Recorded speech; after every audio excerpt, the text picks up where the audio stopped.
So, hello everybody, this is Bhante Joe here, and just here at Petticoat Creek Conservation Area in Pickering, and thought to record a short Ovada for the internet. So I thought that maybe you could start by leaning forward a little bit and arching the spine, and looking about 3 feet in front, and closing our eyes. And can focus in on the breath, can know when it's coming in, and know when it's going out. If we breathe in a long breath, can just know I'm breathing in a long breath.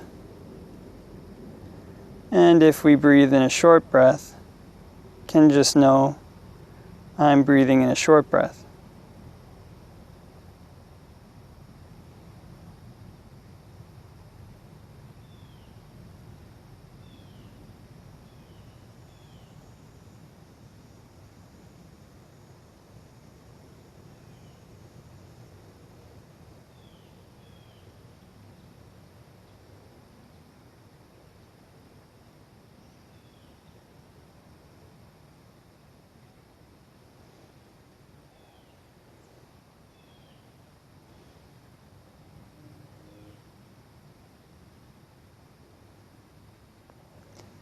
And can focus in on the breath at the tip of the nose.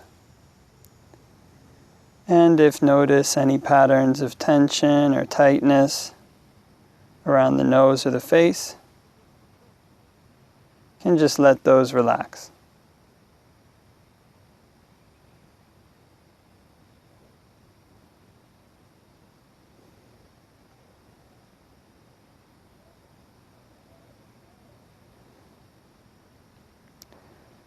And can practice breathing in and out from this area at the tip of the nose. And when breathing in and out from the tip of the nose, can be helpful to change one's perception of the breath. Sometimes can imagine the breath almost as if it's in front and one is watching it. But instead can change perception so that it's almost like one was right in the center of the breath. Almost like one was standing under a waterfall. So on the in-breath, one can be totally immersed by the breath. On the out-breath, one can be totally immersed by the breath.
And before you finish meditating, can spread thoughts of goodwill, wishing may all beings all around everywhere be happy and at ease. May they put in place the causes necessary to be happy and at ease.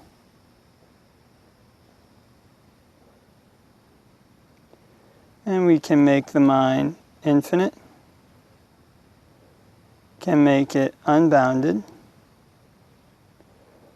all the way to the ends of the universe and beyond, in every dimension,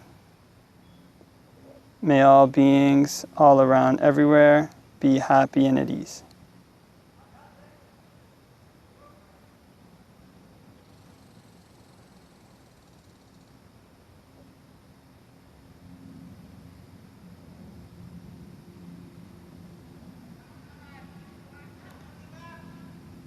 Okay, and can open our eyes and do a short reflection on the Dhamma. Namo tassa bhagavato arahato samma sambuddhassa. Namo tassa bhagavato arahato samma sambuddhassa. Namo tassa bhagavato arahato samma sambuddhassa. Buddhaṃ saranang gacchāmi, Dhammāṃ saranang gacchāmi, Sanghaṃ saranang gacchāmi. Tatiyampi Buddhaṃ saranang gacchāmi, Tatiyampi Dhammāṃ saranang gacchāmi, Tatiyampi Sanghaṃ saranang gacchāmi. Tatiyampi Buddhaṃ saranang gacchāmi, Tatiyampi Dhammāṃ saranang gacchāmi, Tatiyampi Sanghaṃ saranang gacchāmi.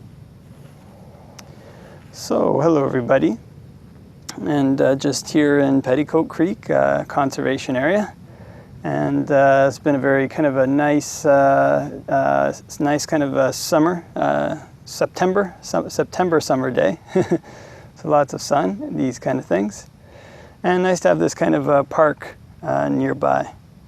And so I was just thinking a little bit today about kind of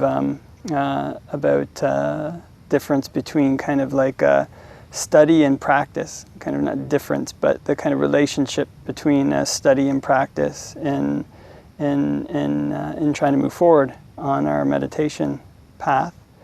And so, you know, there's kind of an interesting thing where the Buddha kind of, in some places recommends study and very often recommends practice. You know, so kind of studying, when we study the kind of doctrines of the Buddha, the kind of teachings that he laid out, that gives us a kind of roadmap. It's kind of like this, you know, if somebody had kind of a map and they wanted to know where to go, then okay, you know, before you before you start driving, then okay, you need to know a little bit about what's on the map. Kind of need to know a little bit about the streets. But the interesting thing about the way that the Buddha taught was there's people with so many different personalities and kind of so many different character traits that he taught in ways that kind of come at different qualities, different characteristics. He taught in ways that approach them from different angles. So what he taught was kind of like teaching a bit of a map. You know, so imagine one person was, you know, in Alaska, another one was in, Nunavut, another one was in Toronto, another one was in, LA, another one was in, San Diego or something like that, another one was in New York. And all these people wanted to know how to get to the CN Tower. So, I mean, if all these people wanted to know how to get to the CN Tower, the actual route that they're going to take is different for each of them. So it's not really necessary for those people to memorize every single cross street, every single elevation, topographical elevation on the way there. It's also not necessary for them to know every cross street, every street, every single detail of the map. Actually, if they spent all this time trying to learn all these details of the map before they started going, they'd probably never get there. But on the other hand, it's also the case that if a person just kind of starts driving without kind of any idea of which direction they're planning to go, like north, south, east, or west, don't really orient themselves on where they are on the map in relationship to their goal, then they're likely, that's possible that they might end up kind of getting lost and going in circles, maybe never reaching their destination, and maybe never knowing what their destination is. And they could end up at the Seattle Tower, which looks very similar to the CN Tower, but isn't the same thing.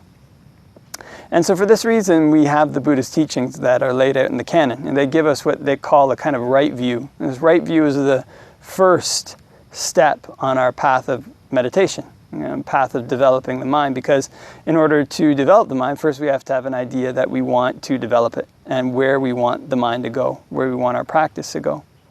Once we have this kind of idea, then we set out. And the interesting thing about this kind of map is that sometimes we find in our going, we think, okay, wait a minute, I'm here at this corner of the map, I've got to go this way, And we find, okay, say for example, we're in two areas that,